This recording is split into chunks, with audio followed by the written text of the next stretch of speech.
今年过年，高雄和最近正出名的吉伊卡瓦合作办活动，所有卖少贩仔摆摊卖吉伊卡瓦仿的商品。目前足款厂商已经提告啊，警方嘛要加强处理。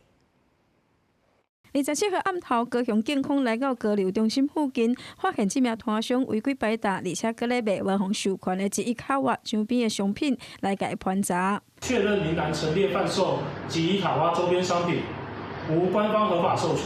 警方表示，违规摆摊的部分先开单告发，无摕到授权涉嫌侵权的行为，这是函送高雄地检署来侦办。只是28号早时到高流中心周边，也是有看到流动摊商，而且一看到媒体，就赶紧离开。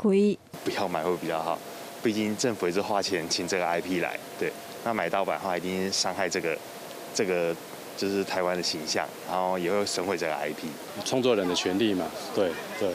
我觉得还是要循规正常的管道来购买，让盗版更加猖獗啊！他会觉得有商机啊，他都会去弄盗版的东西来卖啊，当然是不要啊。高雄市府今年甲日本人气 IP 联名办活动，27号游客数上悬的时阵66000多人，是去年初三上悬的时阵。市府乐观看待，这个活动嘛当吸引更较侪人，嘛要求警方爱加强处理涉嫌侵权的行为，才袂伤害到城市的形象，嘛互活动扣分。